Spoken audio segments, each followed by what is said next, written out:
मसीह खुदावन में आप सबकी सलामती हो। मेरी दरख्वास्त है आप सब से कि आप कलाम पाक में से मेरे साथ निकालें यूहन्ना रसूल की मार्फत लिखी गई इंजील, उसका चौथा बाब, उसकी 21वीं आयत से लेकर 24वीं आयत के आखिर तक हम खुदावन के पाक कलाम में से तलावत करेंगे। The gospel according to John chapter 4 verse 21 to 24। यीशु ने उससे कहा, ऐ औरत, मेरी बात का यकीन कर कि वो वक्त आता है कि तुम ना तो इस पहाड़ पर बाप की परस्तिश करोगे और ना यरूशलेम में।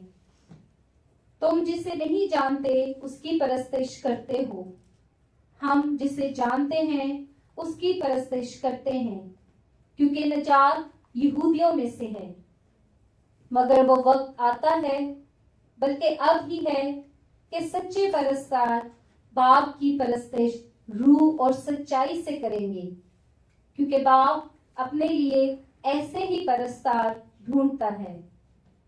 खुदा रूह है और जरूर है कि उसके परस्तार रूह और सच्चाई से परस्तिश करें।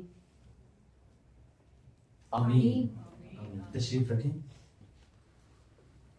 हालेलुया। अजीजों, मेरा दिल खुदावन की शुक्रगुजारी से भरा हुआ है, खुदावन के रहम, उसके फजल और मसीह यीशु के वसीले उसकी लाजवाल मोहब्बत के लिए। हम में से कितनों का ईमान है कि खुदावन यहाँ मौजूद है? हालेलुया। जोरदार तालियां खुदा बाप, बेटे और रूह के दिल से दिए। और मैं खास खुदावन का शुक्र अदा करता हूं कि खुदावन ने हमें ये कीमती वक्त बख्शा कि अब खुदावन हमसे बात करने को है। ज़बूर 119 की 11वीं आयत में लिखा है, मैंने तेरे कलाम को अपने दिल में रख लिया ताकि मैं तेरे हुजूर गुनाह ना करूं। ये कलाम अजीजों हमारी आजमाइशों में हमारा सबसे बड़ा साथी है। ये हमारी बदकारियों से हमें पाक रखता है, हमारी नापाकियों से हमें बचाए रखता है। और इसलिए मेरी आप सबसे ये दरख्वास्त है कि आप सब खुदावन के पाक कलाम पर ध्यान दें, इस कीमती मौका को जाया ना होने दें। और खुदावन के बाद मैं खास पास्टर जी का शुक्र अदा करना चाहता हूं, जो मेरे रूहानी उस्ताद और रूहानी बाप हैं। और मैं उनका शुक्र अदा करता हूं कि उन्होंने मुझे मौका बख्शा कि आज मैं यहाँ आप सब के साथ खुदावन का पाक कलाम बांट सकूं। और मैं दुआ गो हूं कि खुदावन जिस सलामती से अपने खादिम, अपनी खादमा को सफर में लेके गए हैं, उसी सलामती से हमारे दरमियान वापस भी लेके आए। आमीन, आमीन, हालेलुया। अजीजों, मसीहत में अगर किसी लफ्ज के गलत मायने निकाले जाते हैं या उसे सिर्फ संडे वाले दिन महदूद रखा जाता है, वो लफ्ज है प्रस्तिश, वर्शिप। और जब हम वर्शिप लफ्ज सुनते हैं तो हमारे ज़हन में सबसे पहले किस चीज की तस्वीर बनती है? साजों की। कोई कहेगा पियानो, कोई कहेगा गिटार, या हाथ उठाए कलीसिया की, ऐसे ही है। लेकिन अजीजों, प्रस्तिश इससे कहीं बढ़कर है। अगर आप कलाम पाक का मुताला करें तो कलाम पाक में हमें जगह जगह खुदावन की प्रस्तिश मिलती है। पैदाइश की किताब में तख्लीक खुदावन की प्रस्तिश करते हैं। इब्राहिम जब अपने बेटे इसहाक को पहाड़ पर ले गए कुर्बान करने के लिए, वो उनकी प्रस्तिश थी। मूसा का खुदावन के हुक्म के मुताबिक बनी इसराइल को मिस्र से बाहर निकालना उनकी प्रस्तिश थी। इसी के साथ साथ अगर आप अय्यूब की किताब पढ़ें तो जहां अय्यूब कहते हैं कि खुदावन ने ही दिया, खुदावन ने ही लिया, खुदावन का नाम मुबारक हो, यह अय्यूब की प्रस्तिश थी। ज़बूरों में जब दाऊद बादशाह कहते हैं ऐ अहले जमीन, ये उनकी प्रस्तिश है। और जब वो ये कहते हैं कि जैसे हिरनी पानी के नालों को तरसती है, वैसे ही मेरी रूह खुदा की प्यासी है, ये उनकी प्रस्तिश है। नए एहदनामे में जब पौलुस रसूल और सिलास को कैदखाना में डाला जाता है और कैदखाना में जब वो प्रस्तिश करते हैं और कैदखाना की दीवारें हिल जाती हैं, तबाह हो जाती हैं, वो उनकी प्रस्तिश थी। पौलुस रसूल अपने हर एक खत की शुरुआत खुदावन की हमद और उसकी प्रस्तिश से करते हैं। और अगर आप मुकाशवा की किताब पढ़ें तो वहां आपको 4 जानदार दिखते हैं जो दिन और रात बगैर आराम किए ये कहते हैं कि कद्दूस कद्दूस कद्दूस, ये उनकी प्रस्तिश है। सो आप देख सकते हैं कि 66 किताबों में खुदावन की प्रस्तिश बयान की गई है। लेकिन इन 66 किताबों में बेशक ये मुख्तलिफ जमाना के मुख्तलिफ लोगों की मुख्तलिफ अलग अलग तरीकों की प्रस्तिश है, लेकिन इस प्रस्तिश में, इन सब प्रस्तिश में हमें दो अहम बातें मिलती हैं। और ये वही दो अहम बातें हैं जो एक प्रस्तिश को हकीकी प्रस्तिश बनाती है। और वो दो अहम बातें हैं रूह और सच्चाई। मेरे पीछे बोलें, रूह और सच्चाई। और ये वही दो बातें हैं जो खुदा बाप एक ईमानदार की प्रस्तिश में ढूंढते हैं। जैसा कि अभी हमने पढ़ा कि बाप ऐसे प्रस्तावों को ढूंढता है जो रूह और सच्चाई से उसकी प्रस्तिश करते हैं।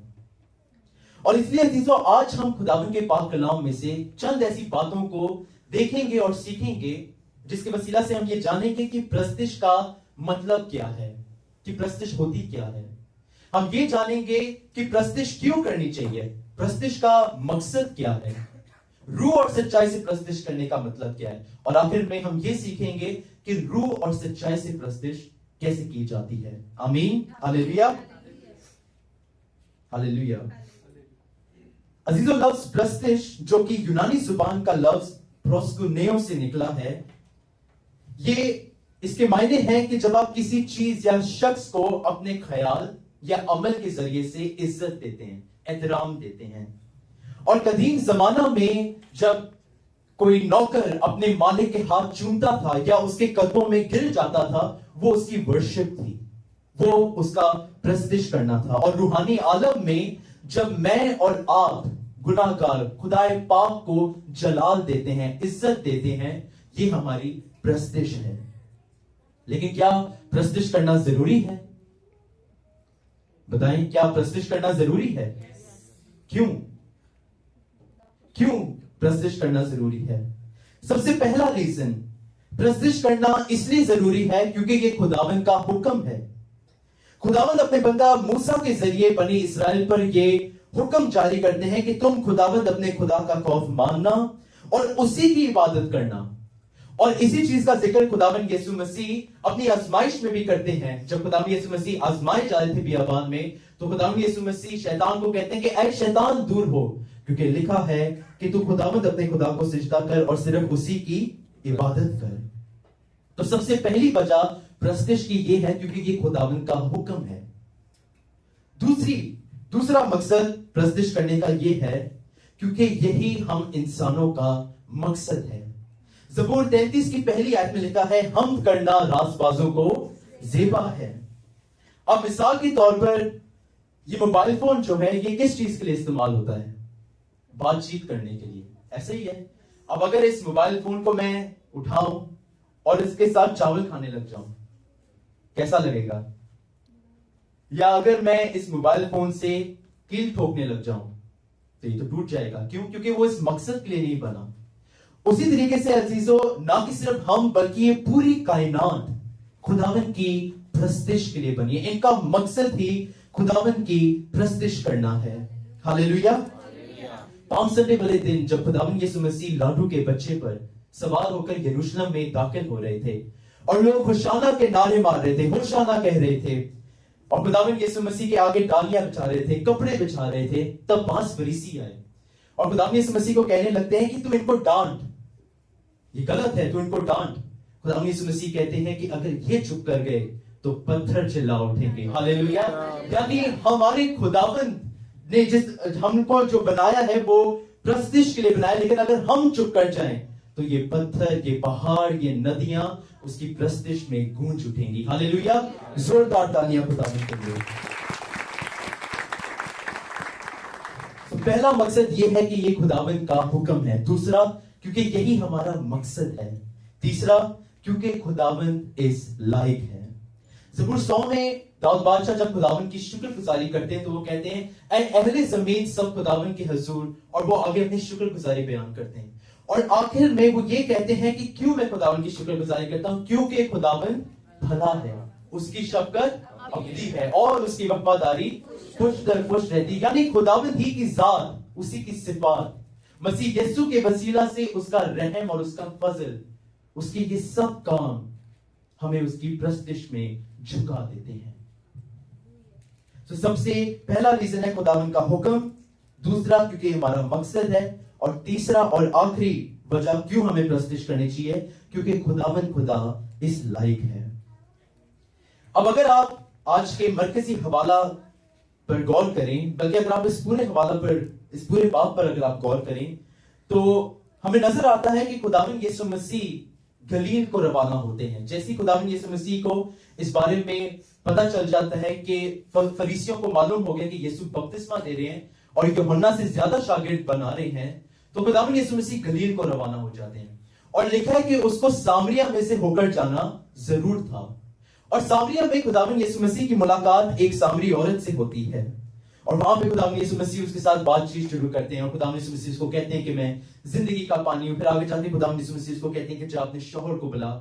और करते करते करते वो औरत 20वीं आयत में, अगर आप 20वीं आयत पढ़े, तो वो औरत खुदावन यीशु मसीह को कहती है कि हमारे बाप दादा ने इस पहाड़ पर प्रस्तिश की, और तुम कहते हो कि वो जगह जहां प्रस्तिश करनी चाहिए यरूशलेम में है। अब इस बात का क्या मतलब है? इस बात को समझने के लिए अजीजों, आपको 1000 साल पीछे पुराने अहदनामे में आना होगा। जब सुलेमान बादशाह के बेटे रहोबाम को बनी इस्राएल की हुकूमत दी गई, तब उनके और यरोबाम के बीच में इख्तिलाफ की वजह से बनी इस्राएल 2 हिस्सों में बढ़ गई। पहला था शिमाली सल्तनत, जिसमें 10 कबीले थे, और दूसरा था जनूबी सल्तनत, सदर्न किंगडम, जिसके अंदर 2 कबीले थे, बिन्यामीन का और यहूदा का। और 722 बीसी में, 722 बीसी में जब असूर की हुकूमत थी, तब असूर शिमाली तरफ से आए और इन 10 कबीलों पर उन्होंने जो है वो कब्जा किया और उनको असीरी में ले गए। लेकिन जो कम हैसियत के लोग थे, जैसे कोई किसान हो गया, कोई गरीब, कोई भिखारी, उसे वो वहीं पीछे ही छोड़ गए। और असूर के बादशाह ने क्या किया, यहां पे गैर यहूदियों को बेच दिया। और जब इन गैर यहूदी और जो बचे हुए यहूदी थे, जब इनमें शादियां हुई, तो इनसे जो नस्ल पैदा हुई वो सामरी थे, और यहूदियों को सामरियों से सख्त नफरत थी। और जब जो सदर्न किंगडम है, जो कि जुनूबी सल्तनत है, जब वो असीरी से वापस आई, बाबल की असीरी से 70 साल की असीरी से जब वो वापस आई, तब उन्होंने हैकल बनाना शुरू किया। तब सामरियों ने उनकी मदद करना चाहा, लेकिन यहूदियों ने उन्हें मना कर दिया। इस बात से उनको गुस्सा चढ़ा और उन्होंने कोहे गरजीम पर एक हैकल बना दी, सामरियों की हैकल, जिसे यहूदियों ने तबाह कर दिया, और जिस वजह से उनके बीच में और भी ज्यादा जो है वो नफरत फैल गई थी। कोहे गरजीम पर जब उन्होंने अपना हैकल बनाया, कोहे गरजीम के ऊपर बनाने का मकसद ये था, क्योंकि अगर आपको याद हो तो पुराने अहदनामे में ये वही पहाड़ है जिसके ऊपर बरकत सुनाई गई थी और कोहे एबाल पर लानत सुनाई गई थी। और एक और गौरतलब बात यह है कि जो सामरी हैं वो पुराने अहदनामे की सिर्फ पहली 5 किताबों पर यकीन करते हैं, यानी पैदाइश, खरूज, एहबार, गिनती और इस्तिस्ना, और उन्होंने उसको अपने हिसाब से जो है वो बदला भी हुआ है। मिसाल के तौर पर इब्राहिम ने अपने बेटे इसहाक को मोरिया के पहाड़ पर कुर्बान करने वो लगे थे, लेकिन सामरियों के मुताबिक वो पहाड़ मोरिया का नहीं बल्कि गरजीम का था। इसी के साथ साथ नूह की जो किश्ती थी वो अरारात की पहाड़ पर जाके रुकी थी, लेकिन सामरियों के मुताबिक वो गरजीम का पहाड़ था। सो आप देख सकते हैं कि सामरियों के मुताबिक उनके लिए ये पहाड़ कितने मायने रखता है। और इसलिए ये औरत यीशु मसीह को कहती है कि हमारे बाप दादा ने इस पहाड़ पर प्रस्तिश की, और तुम कहते हो कि वो जगह जहां प्रस्तिश करनी चाहिए यरूशलेम में है। लेकिन अजीजों 21वीं आयत के अंदर खुदावंद यीशु मसीह इस औरत को एक खूबसूरत जवाब देते हैं, जिसके अंदर हमारे लिए आज का एक बहुत ही अहम और बहुत ही खूबसूरत मैसेज है। यीशु कहते हैं कि ऐ औरत, मेरी बात का यकीन कर कि वो वक्त आता है कि तुम ना तो इस पहाड़ पर बाप की प्रस्तिश करोगे और ना यरूशलेम में। हालेलुया। इससे हमें क्या सीखने को मिलता है कि हम मसीहों के लिए कोई खास जगह नहीं मुकर्रर या कोई खास वक्त नहीं मुकर्रर कि मैं इस जगह पर जाके खुदा की प्रस्तिश करूंगा तब रूह कुद्दस का मसा होगा, या मैं इस वक्त में खुदा की प्रस्तिश करूंगा तब हकीकी प्रस्तिश होगी। ये सब गैर कौमी बातें हैं। खुदावंद का ये वादा है कि जहां 2 या 3 मेरे नाम से जमा होंगे मैं उनके दरमियान हाजिर होऊंगा, जिसके लिए हम खुदावंद का शुक्र अदा करते हैं। लेकिन बजाते ये कि वो प्रस्तिश रूह और सच्चाई से की जाए। अब रूह और सच्चाई से क्या मतलब है? लफ्ज रूह के लिए यूनानी जुबान का लफ्ज न्यूमा इस्तेमाल किया गया है और सच्चाई के लिए लफ्ज एलेथिया इस्तेमाल किया गया है।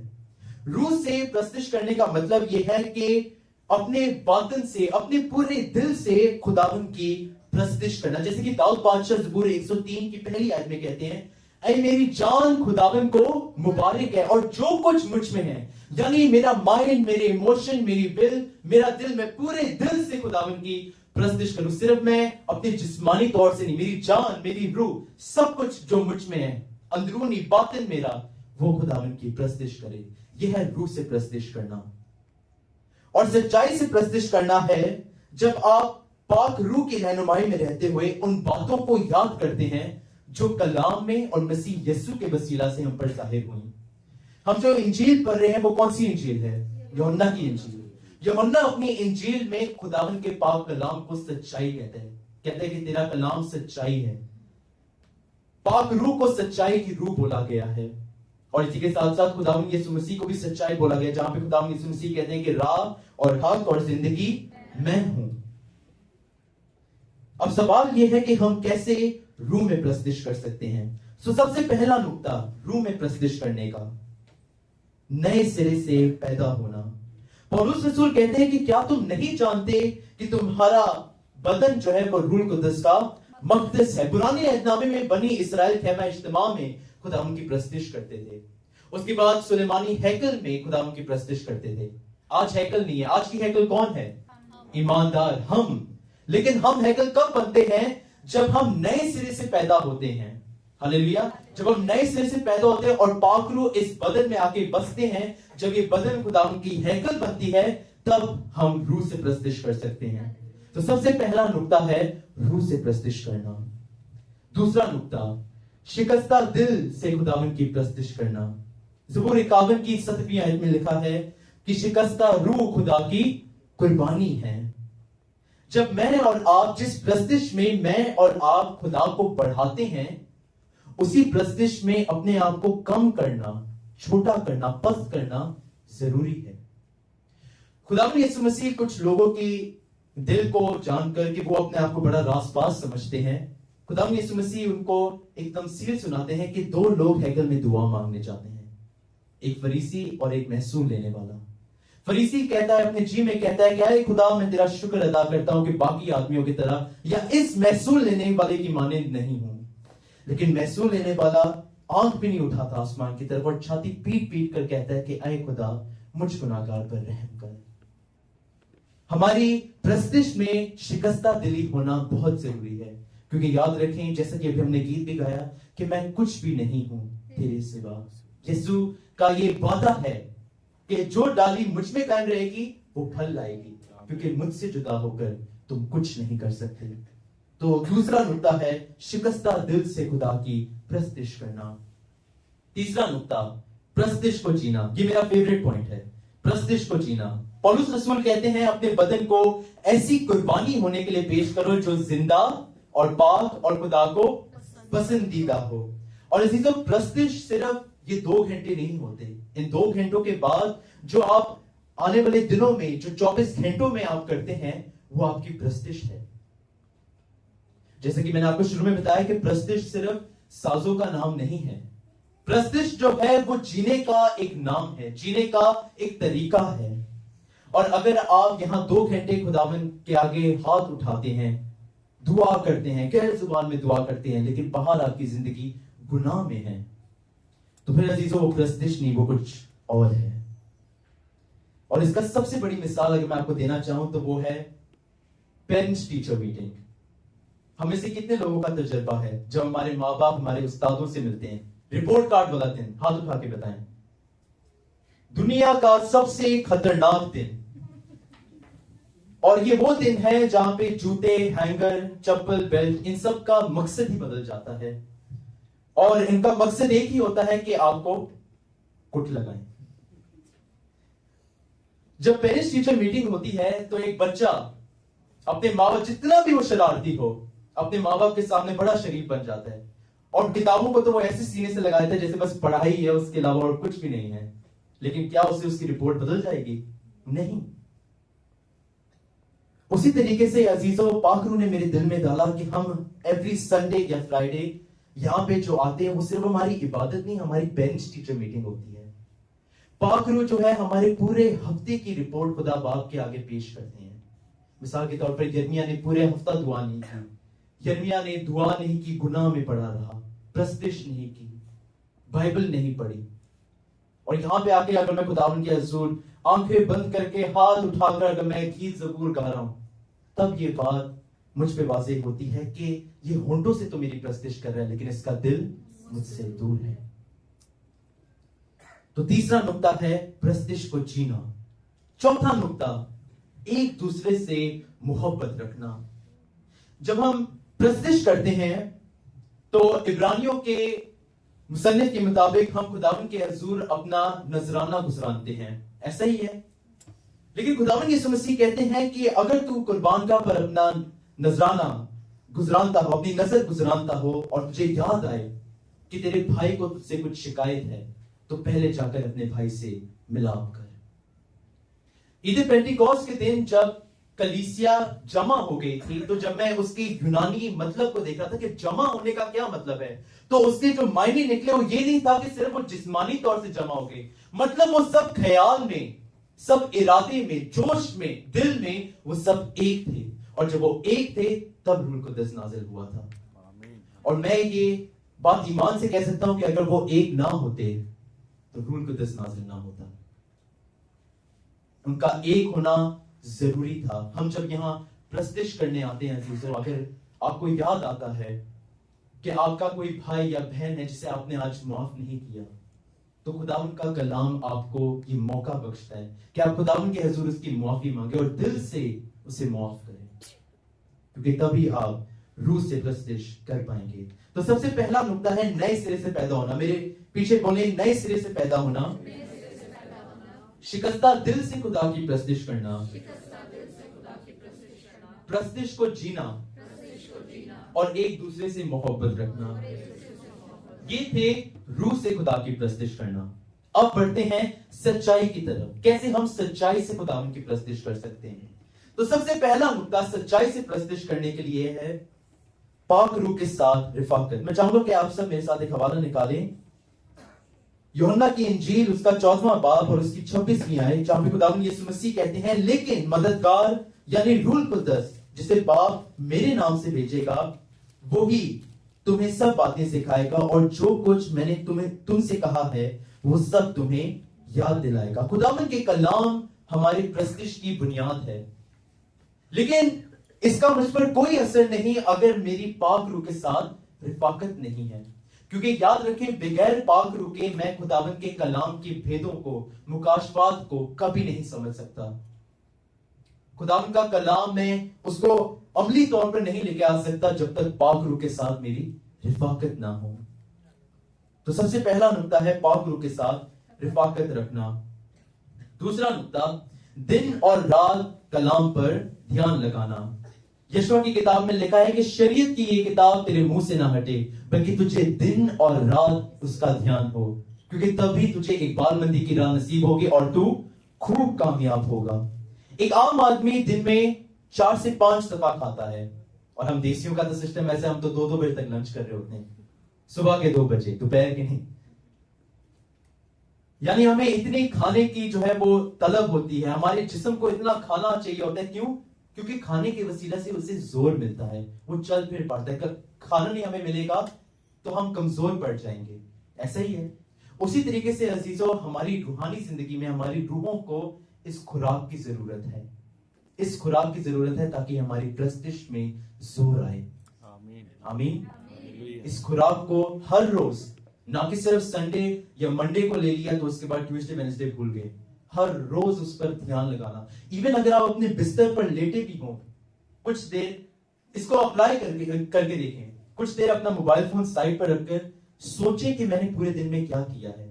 उस पूरे दिन को कलाम से रिलेट करें कि क्या आज मैंने कलाम पर अमल किया, और अगर कोई आपसे गलती, कोई खता आपको याद आती है तो उसकी माफी मांगे, क्योंकि कलाम में लिखा है कि खुदावंद की अदालत हर सुबह होती है। तो दूसरा नुक्ता है दिन और रात कलाम पर ध्यान लगाना। तीसरा नुक्ता, यीशु की पहचान। यीशु की जात अजीजों, यीशु की पहचान हमें कलाम मुकद्दस में थ्रू आउट मिलती है कि खुदावन यीशु मसीह कलाम खुदा है, खुदावन यीशु मसीह दुनिया का नूर है, खालिक है, मालिक है। और यही सब हमें उसकी प्रस्तिश में गिरा देनी चाहिए है। लेकिन अब मैं अपने चौथे नुक्ते की तरफ बढ़ूंगा, जो कि है यीशु के जख्मों की पहचान। और ये दोनों नुक्ते जो हैं वो आपस में रिलेटेड हैं कि खुदावन यीशु मसीह सबसे पहले तो वो कौन है? वो कायनात के क्रिएटर हैं, कलमाए खुदा हैं। सब चीजें उन्हीं में और उन्हीं के वसीला से पैदा हुई।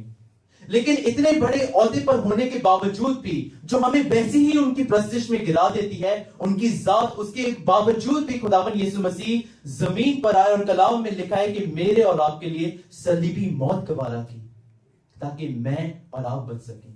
बाप की जुदाई सही ताकि मैं और आप बाप के लिए पालक बेटे बेटियां हों।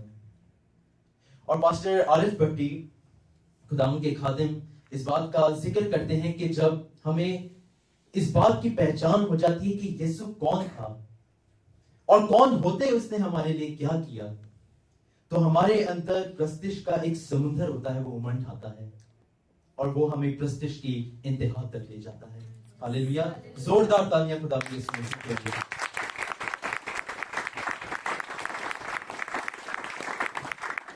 हालेलुया। सो आज अजीजों हमने खुदावन के पाक कलाम में से 8 बातों को सीखा, 4 रूह से प्रस्तिश करने के लिए और 4 सच्चाई से प्रस्तिश करने के लिए। और मेरा ये ईमान है कि अगर आप इन 8 बातों पर अमल करेंगे तो आप अपनी प्रस्तिश को हकीकी प्रस्तिश में तब्दील कर पाएंगे, क्योंकि याद रखें उसकी हकीकी मोहब्बत हमारी हकीकी प्रस्तिश के लायक है। आमीन आमीन। खुदा आप सबको बरकत दे।